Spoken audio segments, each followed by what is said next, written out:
Welcome to my channel चाहत ma'am. Class 10 2024 जितने भी स्टूडेंट राजस्थान बोर्ड के जितने भी स्टूडेंट है 12 मार्च को हिंदी का पेपर देने वाले, 12 मार्च को अगर आप हिंदी का पेपर देने वाले हो तो आज का वीडियो आप लोगों के लिए बहुत ही ज़्यादा इंपॉर्टेंट रहने वाला है। वायरल पेपर आपको बताने वाले, ठीक है। 12 मार्च को यही पेपर छपने वाला, यही पेपर छपेगा। अगर इस पेपर को अपने पूरी तरीके अच्छी तरीके से तैयार कर लिया तो भाई आपको 80 नंबर यहाँ पर आसानी से मिल जाएंगे, ठीक है। क्योंकि ये पेपर बहुत ही ज़्यादा वायरल पेपर है, 200% यही पेपर छपने वाला है, ठीक है। तो बस इस वीडियो को एंड तक देखना है आप लोगों को। हर एक क्वेश्चन इंपॉर्टेंट है, तो हर एक क्वेश्चन को अच्छी तरीके से नोट कर लेना और तैयार कर लो, ठीक है। तो स्टार्ट करते हैं वीडियो को। और चलो पहली बार विजिट कर रहे हो भाई, सब्सक्राइब जरूर कर लीजिएगा। और पूरा पेपर आप लोगों के लिए हम ये सॉल्व करवाने वाले, तो हर एक क्वेश्चन आप लोगों के लिए इंपॉर्टेंट रहेगा। 80 नंबर का यहाँ पर आपका टोटल पेपर रहेगा, 80 नंबर का। 3.25 घंटे का यहाँ पर आपका समय रहेगा। 12 यहाँ पर आपके बहुविकल्पी आएंगे, जो प्रत्येक एक क्वेश्चन 1 नंबर का होगा, ठीक है। तो सब कुछ हम सॉल्व करवाने वाले हैं। सबसे फर्स्ट में आपका ए सेक्शन रहेगा, यहाँ पर ए सेक्शन दिया जाएगा और इसमें बहुविकल्पी क्वेश्चंस आपके लिए आएंगे। तो फर्स्ट हमारा क्वेश्चन रहेगा, पंडिताइन शब्द में प्रयुक्त प्रत्यय आपसे यहाँ पर पूछा है। इन है, आनी है, आइन है और इन्नी है। तो यहाँ पर देखो पंडिता इन दिया जा रहा, आइन दिया जा रहा ना, तो ये अब बी ऑप्शन आपका सही हो जाएगा, ठीक है डियर।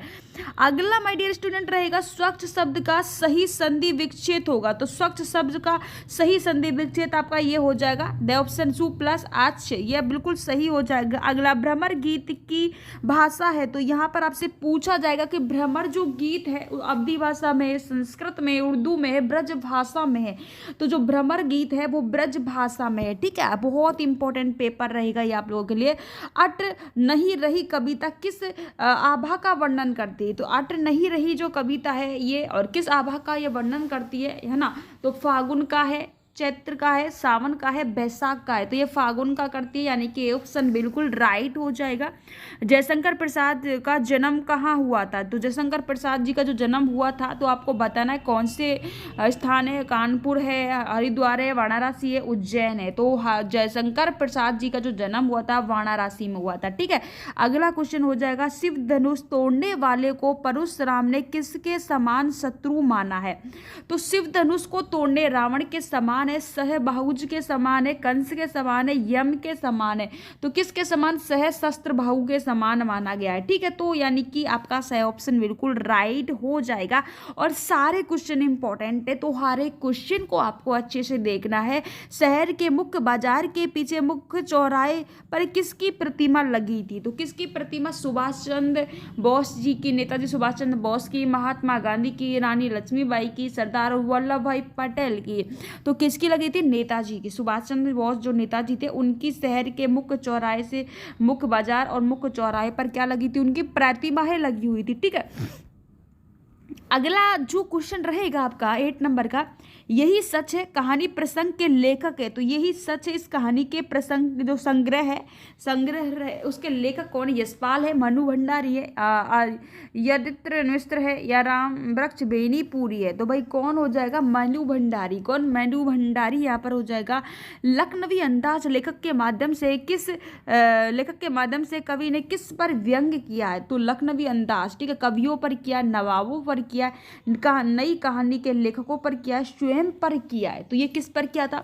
नवाबों पर किया था बच्चा। किस पर किया था बच्चा? नवाबों पर किया था। मानव संस्कृति है, तो यहाँ पर आपको बताना कि जो मानव संस्कृति है अविभाज्य है, अविभाज्य है, विनाशकारी है, प्रलयकारी है, ठीक है। तो मानव जो संस्कृति है वो अविभाज्य है, अविभाज्य। तो यानी कि ये ऑप्शन सही हो जाएगा। मेहनत कसा बादशाहों का शेर कहा जाता है। तो मैं किसे कहा जाता है? गोतक को कहा जाता है। ये ऑप्शन बिल्कुल सही हो जाएगा। अगला, पिताजी तारकेश्वर को प्यार से कहकर बुलाते थे। जो तारकेश्वर था उसको पिताजी प्यार से क्या कहकर बुलाते थे? भोलेनाथ। क्या कहकर बुलाते थे? भोलेनाथ।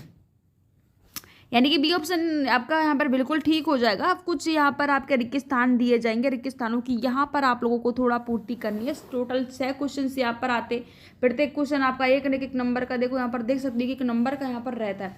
तो सबसे फर्स्ट में आपका आएगा कि जिस क्रिया में 2 कर्म प्रयुक्त होते हैं, कितने कर्म? 2 कर्म प्रयुक्त होते हैं, उसे कहते हैं। तो सीधी सी बात है, जिसमें 2 कर्म होंगे, क्या 2 क्या होंगे? कर्म। 2 कर्म होंगे तो दुकर्म क्रिया हो जाएगी। सिंपल है, बहुत ही ज्यादा सिंपल है, ठीक है।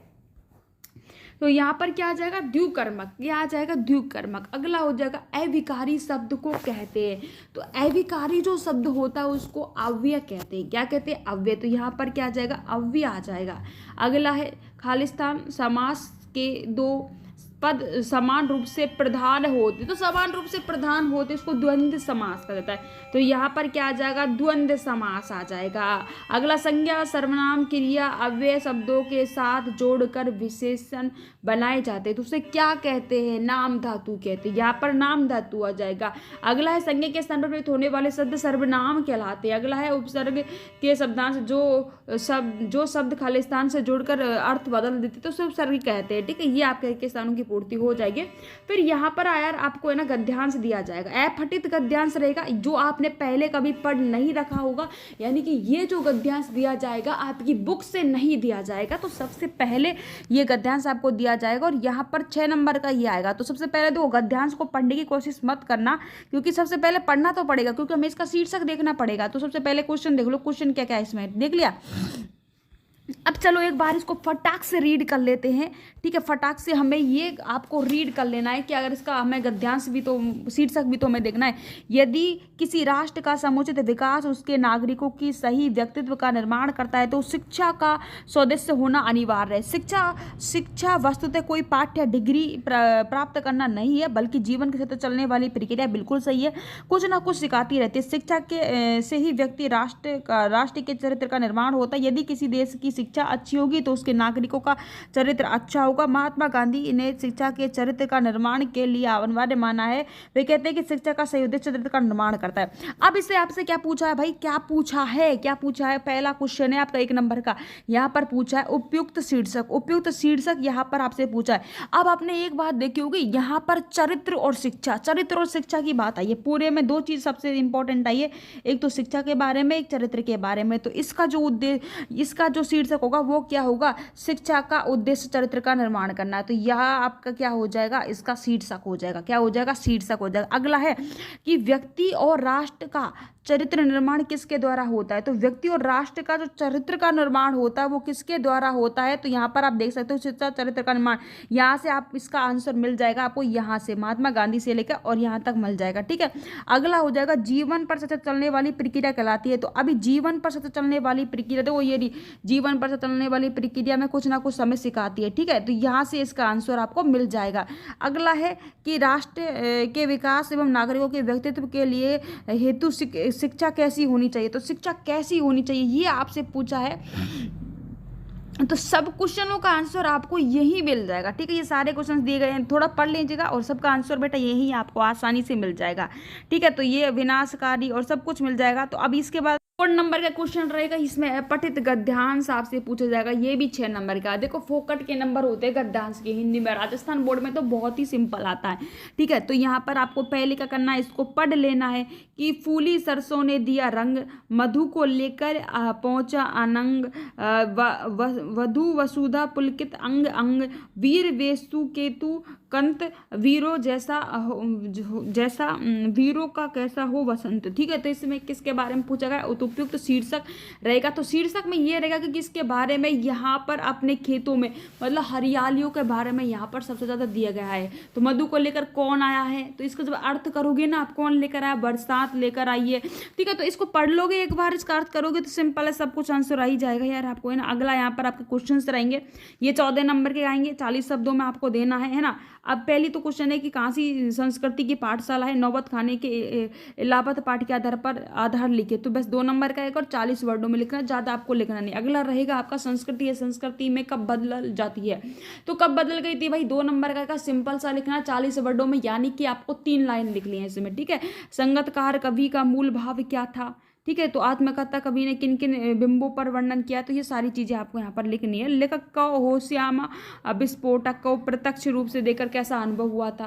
फिर यहाँ पर पत्थर तोड़नी पहाड़नी को देखकर लेखिका को कैसी अनुभूति हुई। आंख भर आना मुहावरे का अर्थ है क्या है, मत अत्यधिक प्रेम आना। ठीक है, तो ये आपका 2-2 नंबर का रहेगा और ठीक है, बहुत सिंपल है, ज़्यादा टफ नहीं है ये। और अगला यहाँ पर आपका पठित गद्यांश आएगा, जो आपने पढ़ रखा है सी सेक्शन रहेगा, ये 4 नंबर का आएगा पठित गद्यांश। ठीक है, अब इसमें देखो बार बार सोचते कि क्या होगा उस कौम का जो अपने देश के खातिर गृह गृहस्थी जीवन जिंदगी सब कुछ मोह देने वाली पर हंसती है और अपने लिए बिकने के मौके ढूंढती है। दुख हो गए वो 15 दिन के बाद उसी कस्बे से गुजरा और कस्बे के में घुसने पे ख्याल लगा कि कस्बे का जो हृदय स्थली सुभाष चंद्र की प्रतिमा अवसर प्रतिष्ठा होगी और लेकिन सुभाष चंद्र की आंखों पर चश्मा नहीं होगा क्योंकि मास्टर जी बनाना भूल गए और कैप्टन मर गया।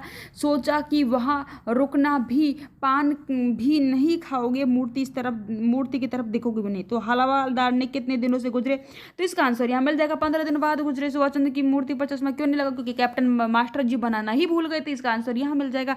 लेख को रुकना आजकल क्यों नहीं आ रहा था, तो भाई वो वहां पर क्योंकि वहां पर एक तो मूर्ति पर चश्मा नहीं था, ठीक है, इसलिए नहीं आ रहा था। ठीक है, अगला ये रहेगा, दोनों में से एक करना, दोनों करना नहीं। अगला ये पाठ्यक्रम का ध्यान से रहेगा आपका, जो आपने पढ़ रखा है इसको ही आपको मिलेगा और इसको देख लेना भाई, ये आएगा आपका, बहुत इंपॉर्टेंट है। और बादल गरजो इसको भी देख लीजिएगा एक बार इस पाठ में।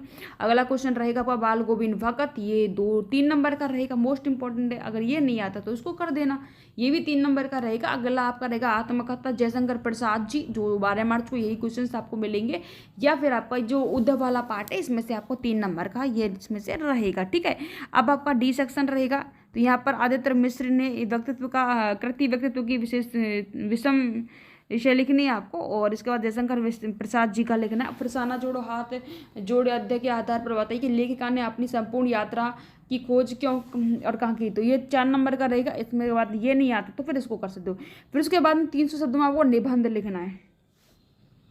सब कुछ को यहाँ पर दिया जाएगा। आतंकवाद पर लिख रहे हो तो बस ये पॉइंट बनाने, इन पॉइंटों पर ही आपको लिखना, ज़्यादा लिखना नहीं है। ये बहुत अच्छा दिया गया है, पहले नहीं दिया जाता था, अभी देने लगे हैं इसको, है ना। इसके बाद में यहाँ पर आपका लेटर आएगा, यानी कि पत्र वगैरह लिखना है। और इसके बाद में यहाँ पर आपका विज्ञापन आएगा। तो ये चीज़ें आप लोगों के लिए रहेंगी। और बॉयज ऑफ लक यार आपका पेपर होने वाला है बहुत जल्द 12 मार्च को, तो यही पेपर आएगा। रट लो भाई, छाप लो, कुछ भी करो, तैयार कर लो। ठीक है, आज की वीडियो में इतना ही, मिलेंगे नेक्स्ट वीडियो में, तब तक के लिए bye bye, take care, love you दोस्तों।